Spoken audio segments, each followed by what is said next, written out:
नमस्कार, मार्केट पंचनामे में आप सभी का स्वागत है। हफ्ते का पहला कारोबारी सत्र भारतीय बाजारों के लिए अच्छे संकेत थे अंतर्राष्ट्रीय बाजारों की तर्ज पर, लेकिन शुरुआती तेजी के बाद मार्केट्स ईज आउट होते हुए दिखाई पड़े। शुरुआत में 17,700 के ऊपर भी निफ्टी कामकाज करता हुआ दिखाई पड़ा था, लेकिन बाद में प्रॉफिट टेकिंग आई। आईटी को छोड़ के सभी सेक्टर लाल निशान में बंद होते हुए दिखाई पड़े और आईटी में भी बहुत ज़्यादा तेजी नहीं, शुरुआती तेजी वहाँ पर भी ईज आउट होते हुए दिखाई पड़ी। लेकिन मिड कैप आईटी में तेजी थी। L&T, infotech, Mindtree, persistent, Birla soft जो कि आज जोरदार तेजी के साथ कामकाज करता हुआ दिखाई पड़ा था। एक अच्छी खरीदारी पूरे स्पेस में थी, स्पेशली मिड कैप स्पेस में। और फ्रंट लाइन में जो आईटी कंपनीज थी वहाँ पर उतनी ज़्यादा कोई फायरवर्क नहीं था। हाँ, प्रेशर था आज एनर्जी स्पेस में, ऑयल एंड गैस स्पेस में, जहाँ पर बिकवाली थी। रिलायंस, बीपीसीएल, एचपीसीएल, गेल, ये कुछ ऐसे नाम जहाँ पर प्रेशर के साथ कामकाज होता हुआ दिखाई पड़ रहा था। मिड कैप स्मॉल कैप में सेलेक्टिव स्टॉक, सेलेक्टिव सेक्टर जो कि आज तेजी में थे, लेकिन बाकी आज मोरलेस एक बड़ी तेजी के बाद आप ऐसे समझिए कि पिछले एक हफ्ते में ही, जहां पिछले हफ्ते मंडे के दिन ही 16,780 का लो निफ्टी ने बनाया था और वहां से एक तरफा तेजी दिखा के आज 17,700 तक के जोन्स भी दिखा दिए। तो एक 1,000 पॉइंट की जोरदार तेजी, उसके बाद अब थोड़ा सा अगर बैकफुट पे मार्केट आ रहा है, थोड़ा सा ईज आउट हो रहा है, तो इतनी कोई बड़ी चीज़ नहीं है। आज बाइंग थी कैपिटल गुड स्पेस में। सीमेंस आज फिर परफॉर्म करता हुआ दिखाई पड़ रहा था। सिलेक्टिव स्टॉक्स थे वहाँ पर भी जो तेज़ी में कामकाज करते हुए दिख रहे थे, लेकिन हाँ, आज क्लियर कट दिन था वो आपको जो था वो मेजरली आईटी स्पेस के अंदर ही आता हुआ दिखाई पड़ रहा था। इसके अलावा कुछ और हाइलाइट्स की अगर बात की जाए तो आज करीब 77 अंकों की गिरावट रही मिड कैप इंडेक्स में। निफ्टी बैंक 180 अंक टूटा। निफ्टी के 50 में 36 शेयरों में गिरावट रही। निफ्टी बैंक के 12 में से 9 शेयरों में आज गिरावट आते हुए दिखाई पड़ी। सेंसेक्स के 30 में से 22 शेयरों में आज प्रेशर आता हुआ दिखाई पड़ा। और उसके अलावा आज रियल स्टेट स्पेस एक और ऐसा स्पेस था जहां पर दबाव बनता हुआ दिखाई पड़ा। मेजरली 2 शेयरों को छोड़ के बाकी सभी शेयर सेक्टर के लाल निशान के अंदर ही कामकाज करते हुए दिखाई पड़ रहे थे। बिकवाली आज इंटेंसिटी हाई आपको दिखाई पड़ेगी। हायर लेवल से अगर आप बिकवाली देखेंगे तो आपको ज़्यादा दिखाई पड़ेगी, लेकिन अदरवाइज इतनी ज़्यादा कोई फॉल मार्केट में नहीं दिखाई पड़ रही थी। लेकिन ओवरऑल अभी भी मूड माहौल जो है वो पॉजिटिव साइड पर ही है और जानकारी यही मान रहा है कि ये जो एक बड़ी तेज़ी के बाद थोड़ा ईज आउट हुआ है मार्केट, तो इतना ज़्यादा प्रेशर यहाँ आना नहीं चाहिए। तो उस हिसाब से आप बाजार के ऊपर रणनीति बना सकते हैं। चलिए अब शुरू करेंगे हम सवाल जवाब का सिलसिला और बातचीत। दोस्तों, अगर आप बाजार में अपना पैसा इन्वेस्ट करना चाहते हैं तो अभी जुड़े एंजल ब्रोकिंग के साथ में, क्योंकि यहां आपको मिलती है एक अच्छी एडवाइस और भरोसेमंद सर्विस, और यहां अकाउंट ओपन करना भी है बिल्कुल फ्री ऑफ कॉस्ट। तो आज ही जुड़े एंजल ब्रोकिंग के साथ में। अकाउंट ओपनिंग लिंक डिस्क्रिप्शन में है। आज ही अपना अकाउंट ओपन कराएं। करेंगे कुछ सवालों को लेकर भी। सबसे पहला सवाल जो मेरे पास आया है, टाटा कॉम में फाइनली रिकवरी शुक्रिया तिब्रेवाल साहब। अच्छी कंपनी अच्छे दाम पर हमेशा खरीदारी करनी चाहिए। जो कंपनी लॉस मेकिंग हो उससे दूर रहना चाहिए। उन कंपनियों से बचें जब तक उसमें सिचुएशन ना पलट रही हो। मिसाल तौर पे से India bulls real estate, CG power, इनमें लॉस थे जब मैं इनको बोलता था, लेकिन उसमें रिकवरी आ रही थी, नंबर्स चेंज हो रहे थे, मैनेजमेंट आ गया था नया, तब वो सिचुएशन अलग थी। लेकिन अब जब प्रॉफिटेबल कंपनी के साथ रहना हमेशा बेहतर रहता है। चलिए अच्छा आगे बढ़ते हैं।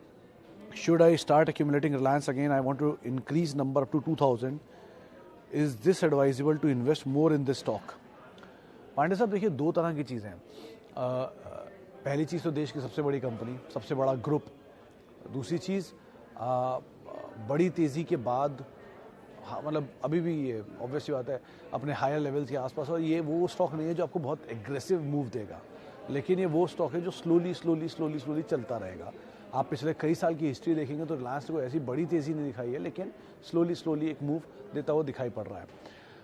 एक दो चीज़ें बहुत इंटरेस्टिंग थी। अगर आपको इसमें पोजीशन लेनी थी तो जिसका राइट इशू आया था वो ज़्यादा प्रॉफिटेबल डील था आपके लिए। अभी भी कोई बुरी डील नहीं है, नीचे धीरे धीरे एक्यूमुलेट कर सकते हैं। ऑब्वियसली बात है, आपके देश के जितने बड़े फंड एनालिस्ट हैं सबके होल्डिंग में, सबके पोर्टफोलियो में शेयर होता ही है, तो आप उनको ऐड कर सकते हैं। देश की नंबर 1 कंपनी है, रिटेल है, टेलीकॉम है, सारे वेंचर इसके अंदर है।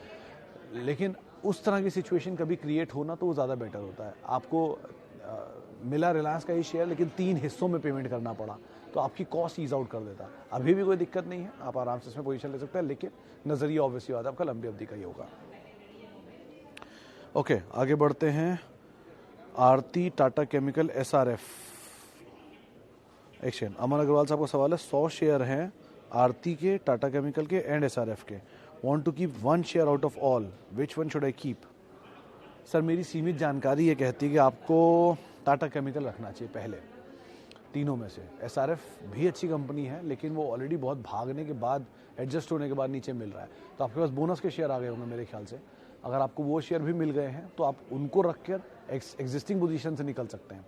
अगर आपने वो शेयर नहीं लिए हैं, उसके बाद लिया है, तो आप टाटा केमिकल में बने रहें, वो ज़्यादा बेटर रहेगा।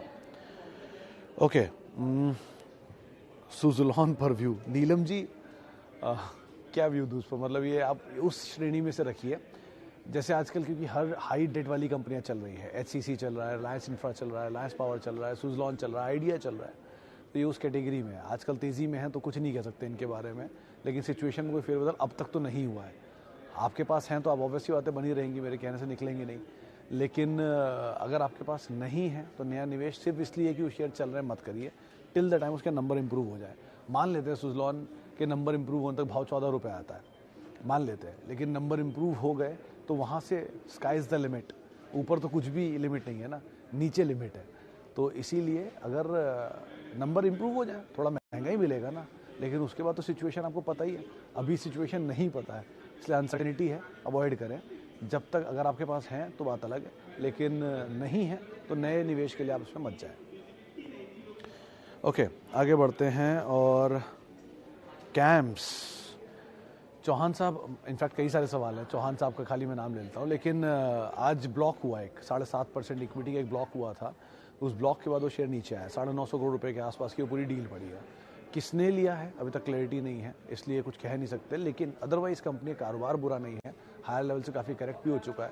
आप सो फार इनकी सिचुएशन पे, इनके नंबर्स पे, किसने ब्लॉक में पैसा डाला है उस पर नज़र रखें। 2-4 दिन में वो क्लियर हो जाएगा। लेकिन अदरवाइज आप इसमें बने रहें। इतनी बड़ी तेज़ी दिखाई है तो ईज आउट तो होगा ही ना, होने दीजिए थोड़ा सा। ब्लॉक के जो क्लैरिटी आएगी या डिटेल आएगी उस पर आप ज़रूर नज़र रखिएगा, किसने लिया, क्योंकि किसने बेचा इज़ नॉट इम्पॉर्टेंट, किसने लिया इज़ इम्पॉर्टेंट। तो वो आप देख लीजिएगा, लेकिन अदरवाइज कंपनी में कोई ऐसा इशू नहीं दिखाई पड़ रहा है। Okay, is chemical sector good sector to invest for long term? Agarwal साहब, हाँ, क्या दिक्कत है, केमिकल तो बढ़िया है, लेकिन डिपेंड करता है आप कौन से वाली कंपनी के साथ रहना चाहेंगे। साइक्लिकल मूव ज़्यादा रहते हैं इनमें, लेकिन मतलब over a period of time चले बहुत हैं। आप दीपक नाइट्राइट देख लीजिए, या बाकी केमिकल कंपनी SRF जैसी देख लीजिए, चले बहुत हैं, प्राइसेस की वजह से चलते हैं, यूजुअली रिलायेशन अच्छे हो तो चल गए। तो अभी की तेज़ी को ज़रा ईज आउट होने दीजिए तो ज़्यादा बेटर सिचुएशन है, वो क्लियर होगी। बाकी नंबर्स पिछले 10 साल के पढ़ लेंगे तो अपने आप ही आप समझ में आ जाएगा कि कितनी अच्छी कंपनियां सेक्टर लेने लायक है कि नहीं है। अगर कंसिस्टेंटली हर कंपनी 10% की भी ग्रोथ दिखा रही है जिसमें आप पैसा डाल रहे हैं, तो आप आराम से उसमें बने रह सकते हैं। 10% 20% की ग्रोथ ख़राब नहीं होती।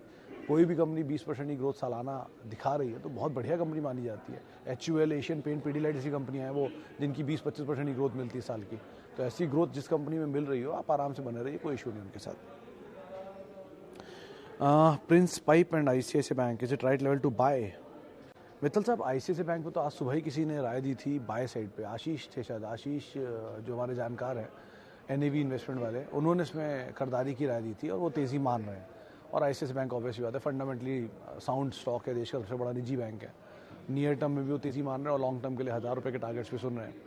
तो आप आराम से इसमें बने रह सकते हैं, नया निवेश भी कर सकते हैं। प्रिंस पाइप के केस में आप इनसे कंपैरिजन नहीं है, एटलीस्ट ऑब्वियसली बात है।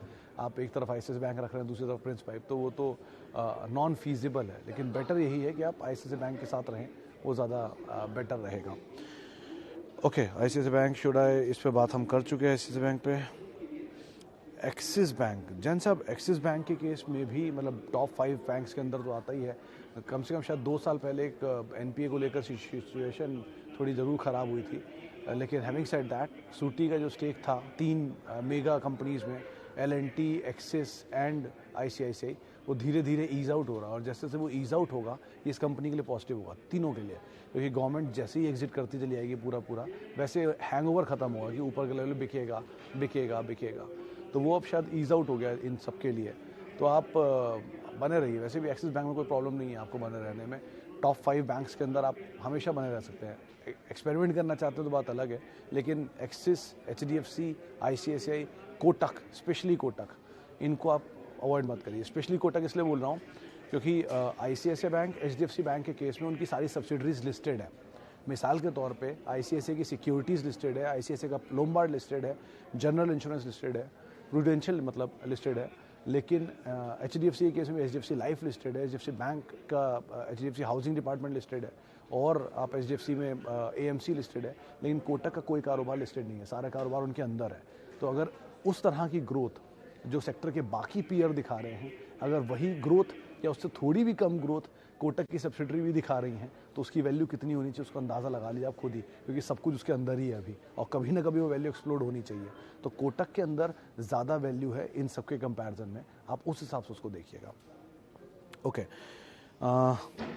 Should I purchase SBI card at this level? Patel साहब, ईज आउट तो हो रहा है, मतलब पहले से तो बहुत बेटर हो गई सिचुएशन लेने के लिए।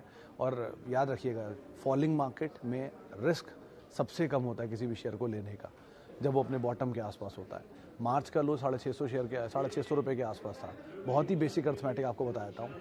आप मार्च के समय पर, जो मार्च 2022 में जो लो बनाया था, उस समय का प्रॉफिट देख लीजिए कितना है, उस साल का प्रॉफिट देख लीजिए भले कितना है, वो ट्रबल टाइम था, और आज का प्रॉफिट देख लीजिए कितना है। अगर कंपनी उस तरह के प्रॉफिट में वो भाव दिखा रही है जो उस समय था, तो प्रॉफिट तो बढ़ा, लेकिन भाव कैसे हो गया बिना एडजस्टमेंट के, तो इसका मतलब वैल्यू है, आप जा सकते हैं। तो आप वो वैल्यू देखिए और एंटर कर जाइए।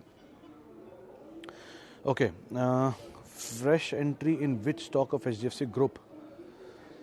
टिब्रेवाल साहब, मेजरली सारे के सारे स्टॉक 52 वीक्स लो पे ही कामकाज कर रहे हैं, और एक ग्रुप ही इनफैक्ट बहुत अच्छे अट्रैक्टिव लेवल पर आ गया है। तो अब आप जिसको सबसे ज़्यादा प्रॉमिसिंग फील्ड मानते हैं, हाउसिंग फाइनेंस तो HDFC लिमिटेड, बैंक तो HDFC बैंक, लाइफ तो HDFC लाइफ ऑब्वियसली, और इंश्योरेंस AMC कारोबार तो HDFC AMC। तो प्रायोरिटी में HDFC, HDFC bank, HDFC life, HDFC AMC, ऐसे प्रायोरिटी रख के आप एंटर कर सकते हैं। Okay, good entry point for BSC? विवेक साहब, मेरे हिसाब से तो वैल्यू पॉइंट BSC का 400-450 रुपये होगा, लेकिन वो तो अब नहीं मिलता। तो फीजिबल यही है कि यहाँ से 30% का करेक्शन जिस दिन मिले आप वहाँ पे एंटर कर सकते हैं। हमेशा ये याद रखिएगा कि BSC की डिविडेंड यील्ड 6% थी जब वो 400 रुपये के आसपास आया था, वैल्यू तब थी इसमें। तो ट्रबल टाइम में बढ़िया स्टॉक को लेना हमेशा अक्लमंदी होती है। कुछ दिन पहले मिसाल तौर पे टाटा कम्युनिकेशन, मेरे को कम से कम 25 सवाल आए होंगे इसी चीज़ को लेके कि टाटा कम्युनिकेशन चलता क्यों नहीं है, चलता क्यों नहीं है, चलता क्यों नहीं है। आप बोलते हैं अच्छी कंपनी, चलता क्यों नहीं है। आज आपको दिख ही रहा है टाटा कम्युनिकेशन 1470 रुपये आ गया। बुरा समय था, बीत गया, अच्छा समय आएगा, वो भी बीत ही जाना, एंड ऑफ द डे। लेकिन खैर, बेस्ट इज ऐसे कोई ट्रबल टाइम में मिले सिचुएशन तो आप ज़रूर एंटर करिएगा। ओके, बजाज फाइनेंस 6250, कोई इशू नहीं है ऋषभ साहब, आराम से इसमें आप बने रहिए, कोई कुछ भी मत करिए। नीचे मिले आपकी खरीदारी से थोड़ा और 1 शेयर, 2 शेयर, 5 शेयर, 10 शेयर धीरे धीरे ऐड करते रहिए। अच्छी कंपनी है, कारोबार आपको पता ही है क्या करती है, मेजर मार्केट शेयर है। टिल द टाइम वो मार्केट शेयर नहीं जा रहा तब तक तो ये है। आपको अगर इसके बारे में कुछ भी जानकारी लेनी है तो सबसे अच्छा तरीका है बिग बाज़ार जाइए, शॉपर स्टॉप जाइए, वहाँ पर अगर आपको कपड़ों की EMI होनी है तो बजाज फाइनेंस करेगा। कंज्यूमर ड्यूरेबल में जाइए, अपने आप ही पता कर लीजिए बजाज सबसे ज़्यादा फाइनेंस कौन करता है, उससे आपको क्लियर पिक्चर समझ में आने लग जाएगी और उसके हिसाब से आप कॉल ले सकते हैं। ओके, 1500 शेयर की EC ट्राइडेंट, राजीव साहब ट्राइडेंट के क्या भाव पे खरीदारी? 15 रुपये। खैर, ट्राइडेंट तब भी मेरे हिसाब से ज़्यादा इक्विटी डाइल्यूटेड वाला शेयर था और आज भी। तो आपको अगर प्रॉफिट मिल रहा है, अच्छा खासा प्रॉफिट है, आप ये कर सकते हैं कि आउट ऑफ पूरी पोजीशन अपनी कॉस्ट निकाल लीजिए और प्रॉफिट के शेयर छोड़ दीजिए। KEC ज़्यादा बेटर है, ऑब्वियसली बात है, बहुत पुरानी कंपनी है, गोयनका ग्रुप की कंपनी है, मासिव प्रोजेक्ट्स में काम करती है और कैपिटल गुड्स टेम्पर्स भी है, तो उसमें तो आप बने रहिए। लेकिन ट्राइडेंट केस में आप ये करिए कि आपको तेज़ी मिलती है तो अपना जो प्रॉफिट है उसको निकाल लीजिए, कॉस्ट जो है उसको निकाल लीजिए, प्रॉफिट शेयर छोड़ दीजिए, बहुत सारी क्वांटिटी फिर भी बचेगी, उनके साथ हमेशा बने रहिए, जहाँ मर्जी जाए उसके हिसाब से। ओके, आगे बढ़ते हैं। और वेल्सपन एंटरप्राइजेस, दीपक साहब वैसे तो ये पूरा सेक्टर का मतलब जो स्पेस है इसमें 2 ही कंपनियां, इस ग्रुप की 2 ही कंपनियों में दम रहता है हमेशा, यूजुअली या तो वेल्सपन कॉप या वेल्सपन इंडिया, वो टेक्सटाइल में है और वो पाइप में है। वेल्सपन एंटरप्राइज में आमतौर पे कोई मूव आता नहीं है, इन दोनों में तेज़ी आती है तो वो भी साथ साथ चलता है, तो ये मोमेंटम बेस्ड स्टॉक है। अब आप मोमेंटम प्ले करना चाह रहे हैं तो ज़रूर बने रहिए, लेकिन जाना चाहते हैं पाइप में तो कॉप और टेक्सटाइल में तो इंडिया, इसके हिसाब से आपको कॉल लेनी होगी। ओके, लास्टली सुबेक्स 58, ललिता जी का सवाल। ललिता जी, इसमें 2 बड़े डेवलपमेंट हुए हैं। एक तो टेक महिंद्रा की मैनेजमेंट में से एक बड़ा नाम सुबेक्स के अंदर आया है, जो इन्होंने फ्राइडे को क्लैरिफिकेशन दिया था। दूसरा, इनका एक सॉफ्टवेयर भी हैक हो गया था, जिस पे उन्होंने ये बात आज ही क्लैरिफिकेशन दिया है कि उसका कोई खास इंपैक्ट नहीं कंपनी के ऊपर। बट हैविंग सेड दैट, आप बनी रहिए, अपसाइड है इसमें काफ़ी, हायर लेवल से काफ़ी टूटा और बहुत